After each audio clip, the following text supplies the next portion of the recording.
Well, we're going to get started, and I think other folks are going to join us a little bit later. But everybody has their cheese all out and ready? All right. Well, I know there are a lot of familiar faces, but for those who are going to watch the recording later, my name is Julia, owner of Formaggio Kitchen, and very excited to welcome you to this month's Voyage Fromage, which is all about the Pyrenees. And as you know, hi Joyce. As you know, we had to pivot. This was not our intended theme this month. And I thought it was actually a really great opportunity to kind of highlight what we do, which is direct importing. And so that shipment that we spoke about in the email that contains the next 2 months' themes, cheeses, is actually arriving tomorrow morning at our warehouse. Mark and I will be up at probably 3 or 3:30 in the morning to receive it, and we're thrilled because, but that is the reality of what we're doing with the direct importing. So we were so thrilled that got resolved quickly, and we'll be back on track starting next month. And we've got some really, I mean, I'll talk about it at the end, but we've got some really excited things lined up. But we are pivoting this month to the Pyrenees, which is one of our favorite areas of cheese making. I was unfamiliar with the Pyrenees really until I started working at Formaggio Kitchen. And on a map, the Pyrenees divides France and Spain.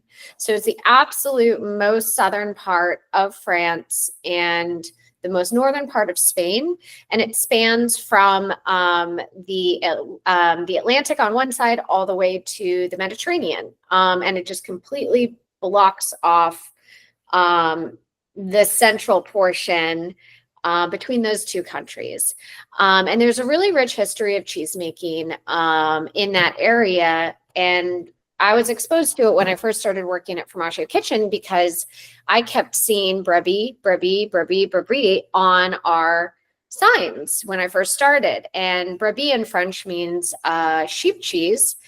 And they all were from the Pyrenees. And I started digging in a little bit, but really what opened my eyes is I went backpacking in the Pyrenees very, very early on working at Formaggio Kitchen, maybe in like 2008. And on the trails hiking, I was on the French side. I was in the Basque area, just at the foothills of the Pyrenees. And along the trail, you'd see a little sign that would say Brebis. And I was like, I know what that means. And I'm going to follow that sign. And it had a little arrow and it would take you off trail and you'd go to a little shed. And in that shed would be, a pile of cheese, whole wheels. And there would be a table with a cloche and a cut wheel of cheese, a scale, a little cutting board and a knife, and a little money jar, and a sign that said euros per kilogram. And you just sort of served yourself. And it was meant for all the hikers along the trail to be able to cut the cheeses and enjoy them along the hike. And it was a fascinating experience because there was no fences. There were sheep everywhere. They were identified by actually spray paint on their butts, showing, which herd they belonged to. And it was it was just the most gorgeous landscape I'd ever seen, with just lush green going into the mountains, these beautiful valleys, these incredible peaks, and these sheep just living, this life of bliss up in the mountains. And that's when I really appreciated the scale more of the cheeses from this region. And Mark in particular is going to focus on the Basque area tonight. But of course, the Pyrenees runs all the way across. And I'm going to start actually with the Toilet. So that's where we're going to start tonight. So if you can find that piece, we're actually going to head to the Midi-Pyrenees, which on that hiking trip, that was my goal, to hike that far, and I didn't make it. I had to hitchhike out, and then I took a train to get to the Midi-Pyrenees.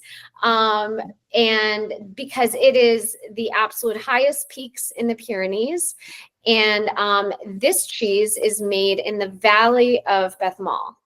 And this cheese, actually, Beth Mall was the original name for, what the style of this cheese came from, which is named after the valley. And originally it was made with, that sort of named cheese was just made with cow's milk, and that was it. And it was the cheese from the valley of Beth Mall was just called Beth Mall. Well, over time, there were people making other cheeses that were cow's milk cheeses, and Fromage de Beth Mall can become a very confusing indicator of a cheese when there are multiple cheeses of different styles made with cow's milk in this one area. And so you start to see the names changing a little bit, but the true sort of origination of the name Beth Mall just refers to that valley in the Midi-Pyrenees where this cheese originated. And the maker that we work with in particular, who makes this cheese, is the smallest cheese producer in Beth Mall. It's Moulin Gourmand that originated in 1978. So it's a third generation family that is making this cheese. And what's interesting about this cheese is we actually get it directly from the affineur. So we've talked many times about the difference between the cheesemaker and the affineur. And so while they make the cheese in Beth Mall, it's then sent to Rudolph Le Meunier, who then ages the cheeses and in their caves, and they do the affinage to be able to develop the sort of final stages and rind of this cheese. And then, of course, we get it directly from Rudolph Le Meunier. And so that is kind of a little bit of the story of this cheese. So obviously, this is not just cow's milk. What makes this cheese so special is, as indicated by the name, it's made with cow, sheep, and goat's milk. And to me, this cheese is one of the most unique cheeses on our counter because of the richness and the fattiness. Despite being a hard-aged cheese, the second you put it in your mouth on your palate, the suppleness just kind of overwhelms your palate in such a nice way. And it doesn't, and what you're going to see with all these cheeses tonight is you're not going to find a ton of really aggressive flavor profiles. You're not going to find anything that's overwhelmingly stinky, funky, wild, or anything like that. These are cheeses that I appreciate so much for the delicacy, but also for the complexity. Because once you start kind of sitting and tasting and really letting the layers, the flavors, the first bite that you take might not mean a lot to you. But then when you take that second bite after you've warmed up your palate, that's when you're going to taste the nuances in a lot of these cheeses. And so this is a raw milk cheese, and you should be able to taste a little bit of the features of all the different milks that are used in making this. And I definitely recommend trying a little bit of the rind. It's not going to, again, it's not a super earthy rind, but it is going to add a little bit of earthiness. So it is going to change the experience. But what do you all think of this one?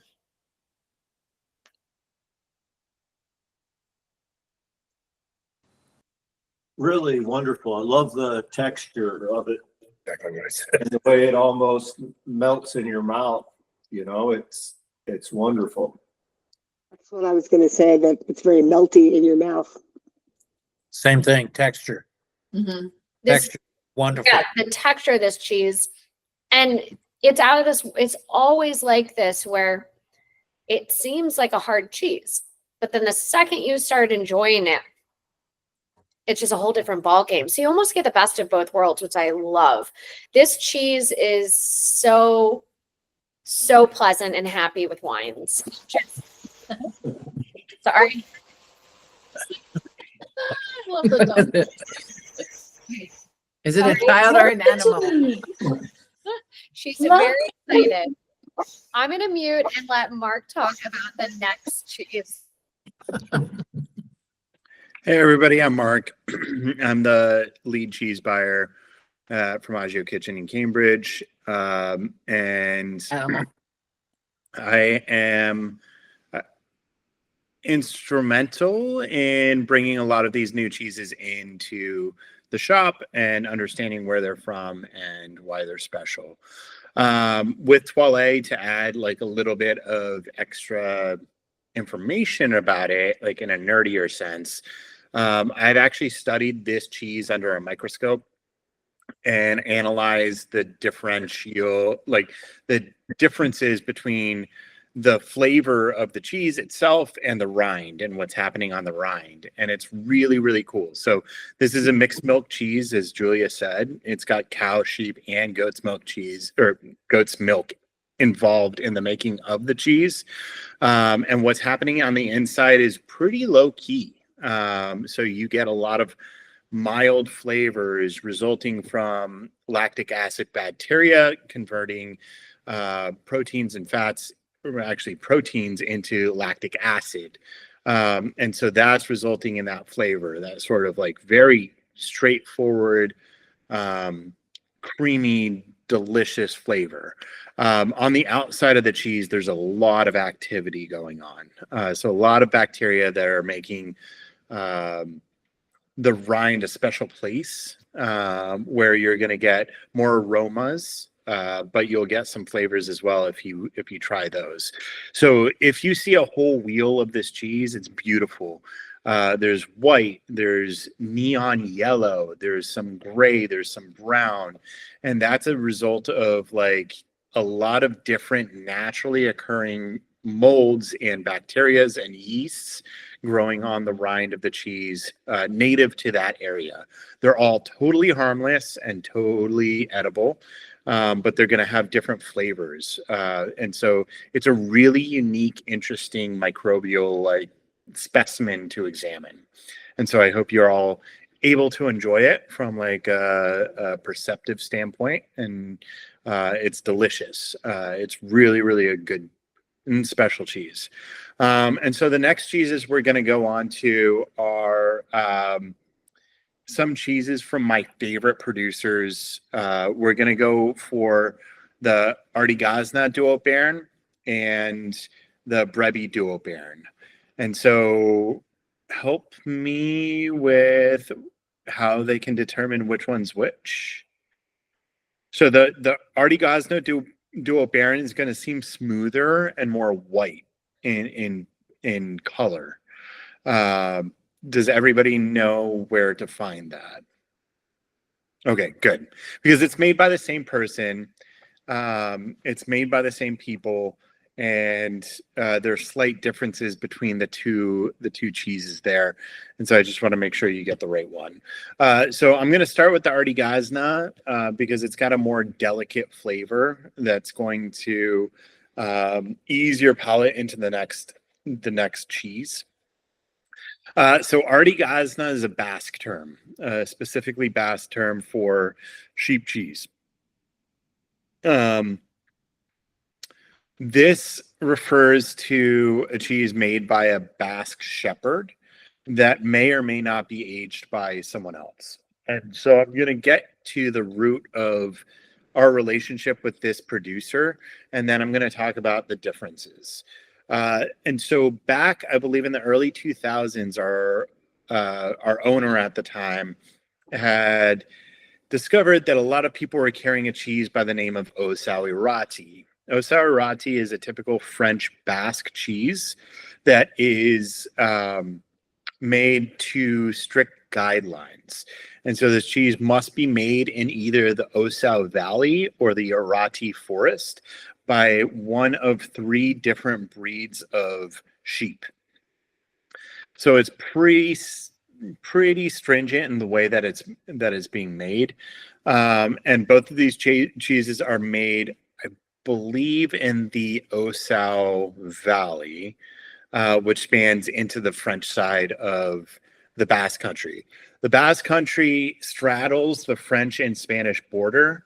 The last cheese that you're going to try is actually it is in the Basque Country, but on the Spanish side of the border. The Spanish side has 4 provinces and the French side has 3 provinces.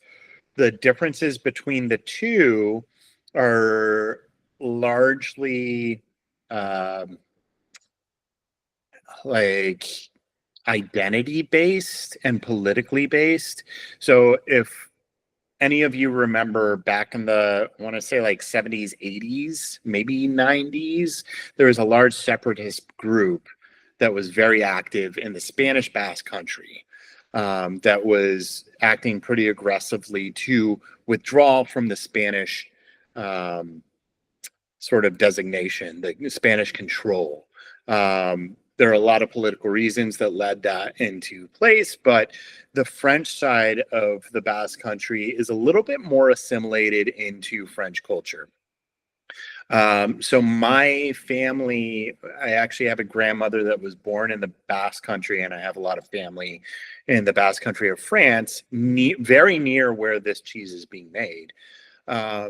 And my first time to visit, I was very confused. I was like, am I Basque or am I French? And they're like, well, you don't speak Basque, so you're not Basque. And that was the line. And they said, she's Basque. She speaks Basque. We are French. We don't speak Basque. And so there's like a very clear line there of like, if you are Basque, you speak the Basque language. If any of you don't know, the Basque language is an incredibly interesting language that phonetically speaking, they don't know where it came from. Phonetically speaking, it's closest aligned with Japanese, which doesn't make a ton of sense, considering it's cradled right there in between 2 Romance languages. And so it's a really interesting cross-section of 2 fairly similar languages and a completely wild, interesting, different language, which is really, really interesting and cool. Lots of X's, lots of T's, lots of interesting sounds. And so where this cheese is made is a region of France that is called Béarn. And Béarn is a little bit inland from the coast, probably, don't quote me on this, I would say probably 2 or 3 hours inland from France. This particular maker is in a town called, I'm drawing a blank on the actual town name, but it's a small town sort of nestled in the middle of that region right there. And why we know this maker is because in the early 2000s, our owner at the time had noticed that a lot of people were carrying a cheese, Osairati, which I referred to earlier, but they were all carrying the same one. They were all selling the same Osairati. Now, there's not a ton of makers of this cheese. At the time, there were probably 60 or so, ranging from small to large productions. And there was room for variation there. And so he decided, all right, like we need to get something unique and interesting, something different than everybody else is carrying. So he looked up the association of these Osairati makers and he emailed all of them. And he said, I'm interested in importing your cheese. I'm interested in exploring the opportunity. Can we work something out? And one woman by the name of Mary Jose, emailed him back and said, hey, what's your deal? Why are you trying to do this? And he said, we're in the search for the best cheese to import to the United States. And she said, well, I'm not really interested in doing that because most people can't sell the amount that we would need to jump through the hoops to get that to you. And he said, I can do it. I can place large orders and we can get this in. We have a cave. We're going to take care of these cheeses. We're going to we're going to nurse them so that the customer would be tasting exactly what you mean for them to taste. And she said, all right, fly out here so we know you're serious, and then we can talk. And so he went. He went, and she said, I think we can work something out. This sounds good. She's a tiny, tiny producer. I don't know how many shepherds she was working with at the time, but now they're working with maybe 10, not just shepherds, but also cow's milk producers and goat's milk producers. So that's really, really small. Their entire production's encased in one small building, probably the size of my apartment. Like, it's small. It's not a big production at all. And he decided, all right, I'm going to do this.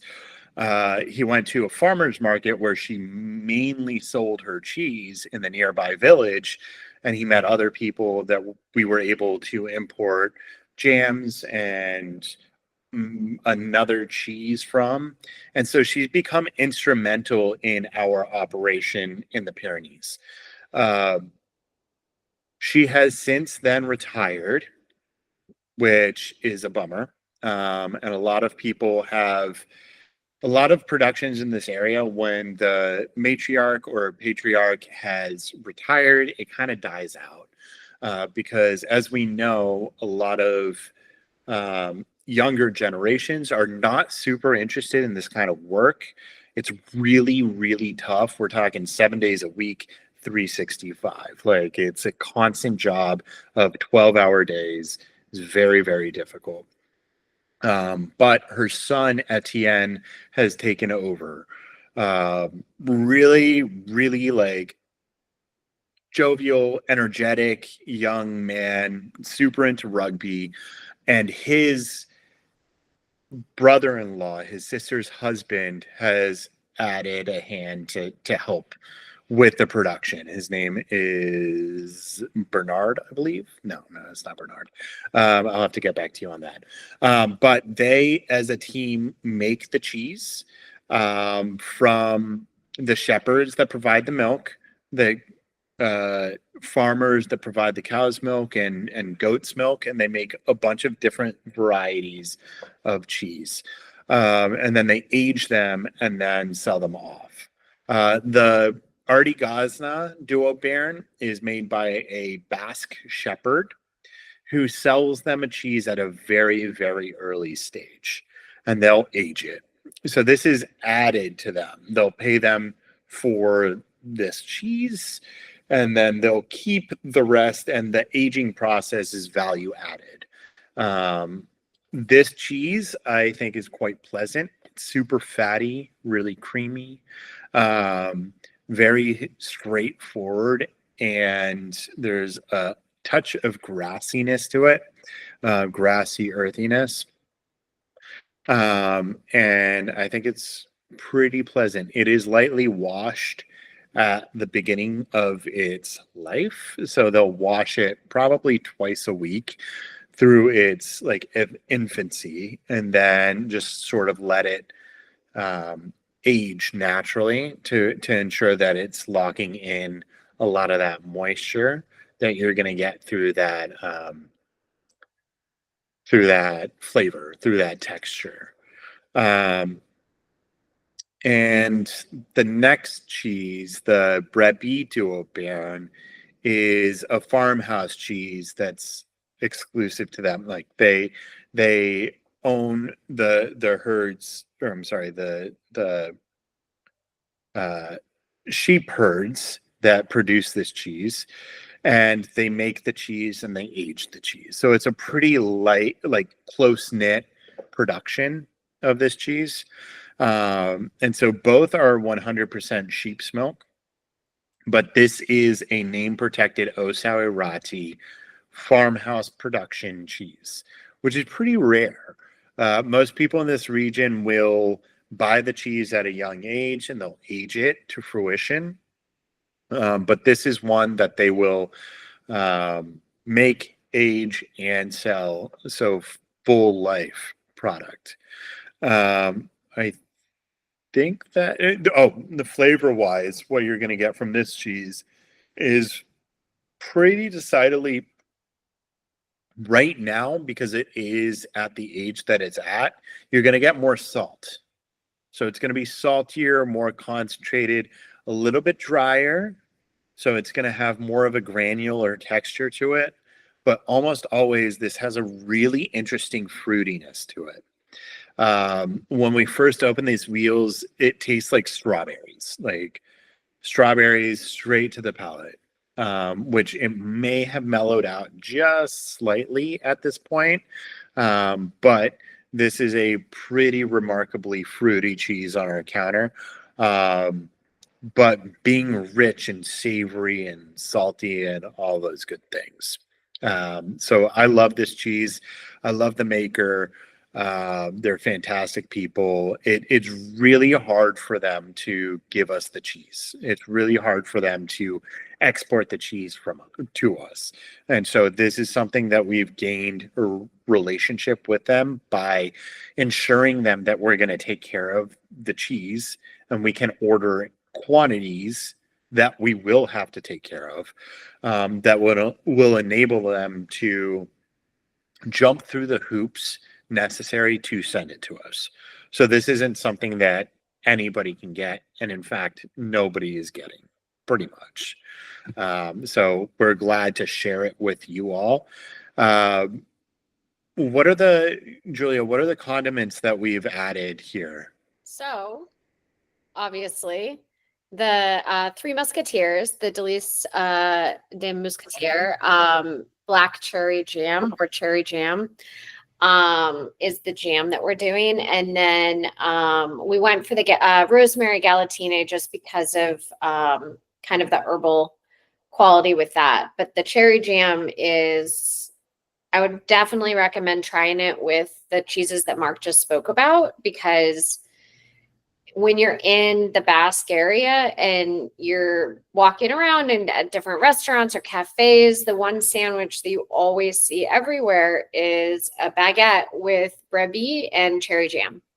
And they always say, if it grows together, it goes together. And cherry jam is a staple of the Pyrenees, and they do it better than anybody else. And the sweetness of the cherry jam with the subtlety of the cheese, but also the cheese is inherently a salty product. So you get that sort of salty sweet contrast, but they just pair so nicely together. And this is one of our favorite cherry jams because it's got a great texture, but you do get like chunks of cherry in it. And you really get that sort of true cherry flavor, which is so nice.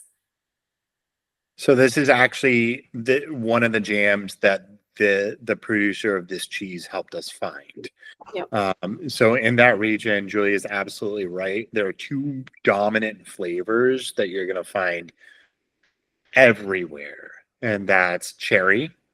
You're going to find it in desserts, paired with things like cheese, liquors, you name it, they've got cherry in it. And then there's also Espelette pepper. And we do from time to time carry this jelly with pimenta Espelette, which is very typical of the country.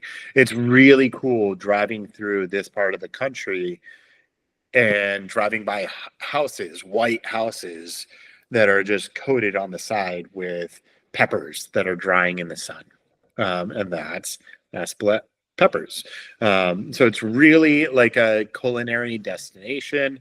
If you ever get the chance on the French side to go Saint Jean de Luz, which is on the coast, Biarritz, but also Pau, France, which are going to be like amazing bases to sort of explore the countryside of the Basque Country and taste the delicacies that exist there. It's a really amazing place because like I was saying, the Basque Country straddles the French and the Spanish border, and there's a high attention to detail when it comes to quality of food. So a lot of the foods that you're going to taste there are very simple, but the ingredients in that food is the freshest you've ever tasted in the entire world. So they say that in that region, if you're using more than 3 ingredients, you're hiding something. There's something that's not right. There's something that's not honest or pure about the ingredients that you're using. So you're going to get very, very simple, but exceptional food. Now, I'll pair that with saying the French side, you're going to get a lot of that influence from the French culture. So this high standard for quality of ingredients, but the extreme excellence of or like excellent standard of French cuisine married in one. And so like there's a lot of interesting dynamics that you can explore within this region. Awesome. Thank you, Mark. Yep.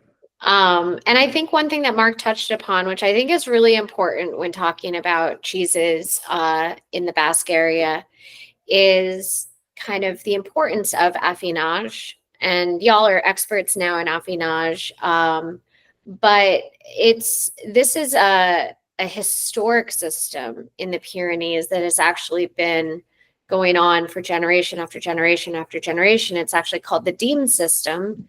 And what it does is you have these small shepherds who have small flocks who are selling their cheeses perhaps at a farmer's market or in their shack along the side of a hiking trail. They don't have the capability of making cheese and then aging it and doing that entire process. And so it became incredibly important for these shepherds to be able to make the cheese and then send it off to an affineur to finish the aging process for them, so that again they could focus on, you know, animal husbandry. Raising these sheep, tending the herd is a lot of work, and so they could focus on that and making the cheese. And what's unique about this system is, and why I think it's so special, is it helps to encourage these small producers to thrive, because the shepherd will pass on, say, 10 wheels, for example, to an affineur to age. And then in return, the shepherd in, say, 4 months, 6 months will give the shepherd back 8 wheels. And so those 2 wheels are retained by the affineur as payment for the affinage that they have completed. So money is not exchanged in this process, and that helps to support the small shepherd who probably can't pay up front to have somebody age a cheese. And it's just been sort of historically part of that culture, which has, again, facilitated the existence of these tiny, tiny producers all throughout. And what's so unique, again, about this Brebis du Haut Baron that Mark is talking about is to have a farmhouse cheese that is made and aged by the same person is incredibly rare in that area due to this sort of historic system that has been set up. And so that's something for us that's really exciting to be able to support and sort of cherish, because again, it's, you know, both sides of the story are incredibly important to understand, and how it helps to develop a region. And, you know, you always worry with, you know, modernization, you know, how are people going to change their practices and the farming? And we're lucky in that the Basque area really has stayed very true to its historical values. And I think, you know, as Mark has mentioned, you know, the Basque are, at least from the little that I saw when I was down there, the Basque are very proudly Basque, and do not necessarily feel influenced by, you know, I think they're Basque first and then French second. And I think that's a really important factor in maintaining the culture. And you really see that when you visit it. And it's really, really special. And may I add, they're like one of the most ancient forms of cheese still in existence is the Ossau-Iraty cheese. So specifically in Europe, this is one of the most ancient forms that is still maintained to the same standard today than it was hundreds of years ago. We're talking about a very smart and very capable culture of people who also may or may not have discovered North America before anybody else had.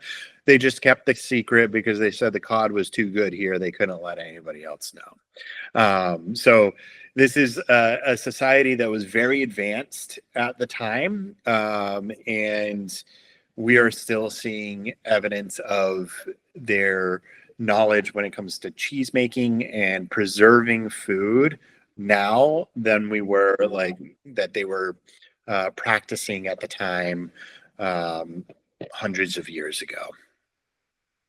Awesome. So now that we've got a little bit of the jam and then tasting the two sheep smoked cheeses side by side, what do you all think about the differences, and how do you like it paired with that cherry jam? I love the last one. Yeah. I like the texture is really nice, but it's a very distinct taste. Just a question, what do they pair it with? What kind of wine? I mean, I know it's red, but is it Gamay? Is it Pinot? What kind of wines do they normally drink in the Basque area? The wine, so you get a lot of it's a grape varietal. I think the varietal is called Chocolate, right, Mark? Yeah. So you see a lot of that, which you see in a white version or a rosé, but truly what you see a lot of is cider. Really? Yeah, you do see a lot of Basque cider. It's much different than like American hard cider. It's got life to it. It's earthier, it's a little funkier. And that really pairs nicely with a lot of the cheeses, but I also think that the chocolate does as well. I know that I'll have to talk to our wine buyer about the reds. I'm not as familiar with the reds in the area. But you can absolutely pair Pinot Noir, Gamay, anything that's on the fruitier side of red, nothing too tannic, is Right. going to go beautifully with this cheese. I would go for a Pinot Noir. Good. Me too. The That was- fattiness too is really great with it. No, I think we had Gamay. All right, so we're now headed to Spain for the last cheese of the night, and this is a very unique cheese for us at Formaggio Kitchen. We don't carry a lot of smoked cheese, and we don't often carry a ton of cheeses that have things in it, like added flavorings. But this is a cheese that is so, we think, special, unique, and balanced that it is very, very worthy of a place on our cheese wall. So this is called Kamiku Ahumado. So Kamiku is the producer, and Ahumado refers to it being smoked. And this is from a small village in the Western Pyrenees called Legassa. And it's actually, I don't know if it's technically a first generation or second generation, because it's still the first generation that is running the cheese making production, but they're now joined by their 3 children as well, so it eventually will become a second generation cheese making operation. And what's really interesting, and I think it is very telling about why this cheese is the way that it is the story behind the couple that started making it. You had the husband who was a agricultural engineer, and then the wife who was a veterinary surgeon. And so very, very knowledgeable about sustainability, about animal welfare, and also just animal husbandry and sort of the different properties of, the breeds of sheep, and how the sort of the pros and cons of, various types of sheep. And so they started with a very small flock, and they selected the same breed of sheep that is used for making Roquefort. And they say that the reason for this is there's several reasons for this from their opinion. One is the creaminess of the and the fattiness and the richness of the milk that is produced. But what I found really interesting was it was due to the behavior of the sheep themselves, in that they were the least seasonal in how they bred. And so they didn't require any, so they could basically milk them year round. And so they didn't require any additional hormones or anything like that to kind of create more stability in the milk production, because again, part of their whole mantra is keeping their cheeses, raw milk, as simple and pure as possible, with as least the little human intervention as possible. And what's really interesting about them using this other type of breed of sheep is that there's a very famous cheese in this region called Idiazabal.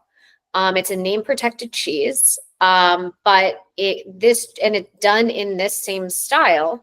But this cheese cannot be named that because they do not use the correct breed of sheep, or the approved, I should say, breed of sheep to be called that. And so I think that is a really, you see cheese making in the United States is a lot more experimental in a lot of ways, because we don't have a lot of the cultural kind of boundaries, in a sense, because we don't have a lot of historical cheese making that you'd see in France and Spain and Italy. And so I think it's really interesting and wonderful to see a young couple that is kind of diverting a little bit away from what would be considered the norm in that region to use this different breed of sheep to make this incredible cheese. Another thing that they're doing that's really interesting is cultivating a natural mold that is native to the Bertese region that they're in. And they actually they develop the mold and allow it to, so you may have the fresh cheese, and they allow the mold to kind of consume the outside, and then they brush it down, and then they allow it to consume the outside and they brush it down. And that process happens a minimum of 17 times before they deem that cheese ready to be presented for sale. And then this cheese, as a step further, is naturally smoked over oak and beechwood. And so for me, with a smoked cheese, oftentimes I find that the smoke overwhelms the flavor of the cheese. But I don't get that in this case. I find that the balance is wonderful, where the smoke is present and you get that flavor profile, but the fattiness and the richness of the cheese is strong enough and intense enough that you really do get that sort of full rounded quality. And this as well, this is absolutely fantastic with the cherry jam, but I'd love to know what you think of this. Because it is very, we went from 3 very, very delicate cheeses to a cheese that is much more pronounced, much more intense in flavor. Hi, it's Maxine here. I loved it. I was very surprised at first because it was smoky, and I went, "What? This is for Formaggio." But then, as you said, it was so creamy and mild, it didn't overtake it. I loved it. It was very good, different. I'm glad you liked it.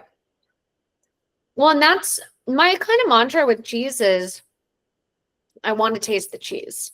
That's my number one priority. So when I'm having a cheese with algae in it, or that is smoked, or, has nettles in it, as long as there's balance and you can taste the underlying quality of the cheese and the milk, and then balance with those unique additions or flavors, like I think that's why we've settled on some of these cheeses that are a little bit more unique to our counter, because there is so much variety. I mean, as you saw from the previous 3 cheeses that you get just from different milk types, different aging, different rind styles, different bacteria, different molds. So there's so much variety just with that. But I do think there is a special place on our counter for cheeses like this that represent this particular style of cheese, but show that really nice sort of that nice balance that doesn't overwhelm the beautiful underlying quality of this raw milk cheese. So, any other questions? I see Joyce leaning forward. I was just looking at the cheeses. Well, Richard asked me which I like best, but it's not comparison. yeah, It's hard to compare. She won't commit. I don't blame you. I mean, they're all really different, and I tell Richard comparison is the thief of joy. yes, agreed.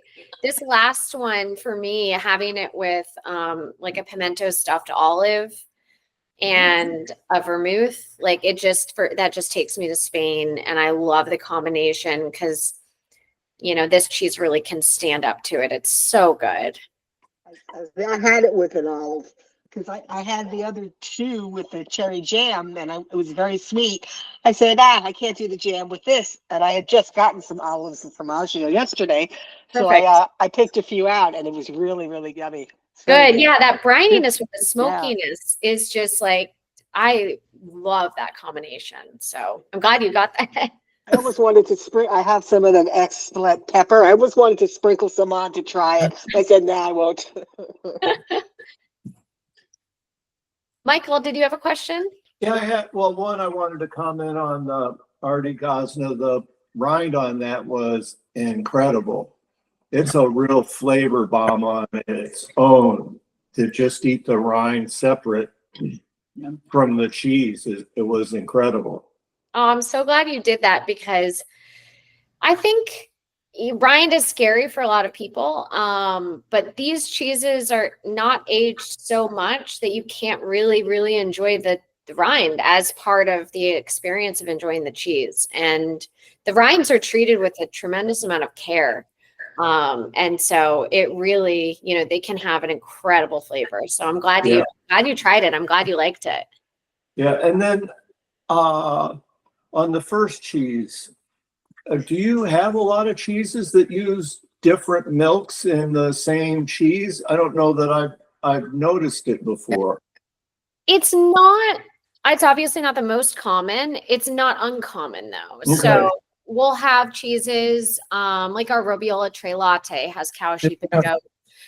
You see it a little bit, more often with some of the younger Italian cheeses that we bring in. But then again, we have a very traditional, rare French cheese that's made with goat and cow's milk, which I think is a little bit less common of a combination. You don't see quite as much.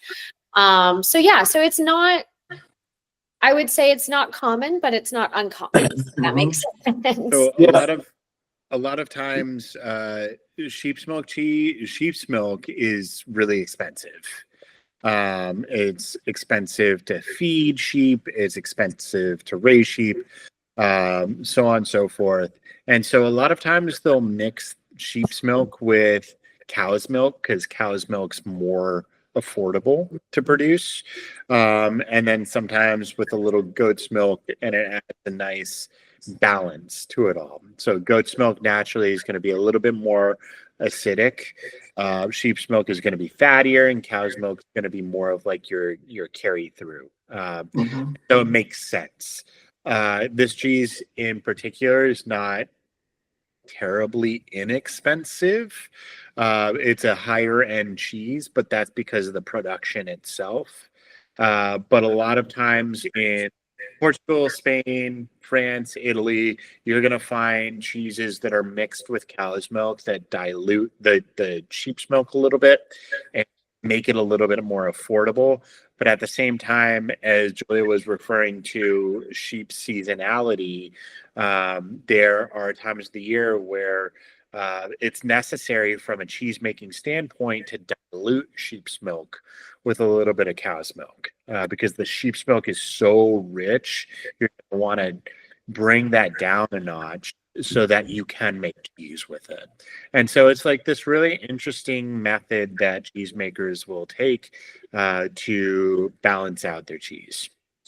So would that be labeled then as a sheep's milk cheese, or would it be labeled as having both, or? It would be labeled as having both. Okay. They always will disclose the type of milk that's used to make the cheese. Awesome. Any other questions? Well, no, I was gonna say that my favorite, even though Joyce won't pick hers, mine was the first one. Yeah. The I just texture. the meltiness in the mouth was, but I will say that the smoked one, I think I've just had a lot of bad smoked cheese before, and I'm like, oh, well, that's quite nice. So yeah. Well, I think about that a lot with chocolate. Like when I'm collecting chocolate for the store that has other stuff in it, like sometimes it's a way to hide defects. And so, but that's the key, is finding something that's the underlying base product is wonderful on its own. And this is just helping to accentuate it. So I think that's the key. All right. Well, I'm sorry for my dog interruption. Always keeps things interesting around here. But really quickly, so November and December, we've got everything arriving tomorrow, as I said, and we have a killer selection for November coming up with our Belgium selection. We have jams that are not available in the United States, and a really cool traditional, instead of crackers, we're going to be sending a very traditional bread that they use to pair with cheeses. And then in December, we're going to do everything Portugal. Again, we have a new product that's never been in the US before that we imported just for you guys. So it's going to be really, really fun. We're really excited, and keep us posted on other themes that you're interested in seeing. But yeah, we've had a lot of fun picking out the next few. It's going to be really, really good ones. We're very, very excited, and I hope you guys will be able to join us. Say too, we liked your new boxes. Good. Oh, I'm so glad. Wonderful. Yeah. Yeah, that would be Beautifully done. Oh, good. I'm very glad you liked them. It took us, we toiled over the summer to get those done. So we're really, really happy with the result, and I'm glad. And hopefully all the cheeses showed up in perfect shape for you, because that's the most important part. So Yeah. great. And this one ordered with we added cheeses because we're not lucky enough to be located anywhere near you. We're in Indiana. Yeah. Some problems.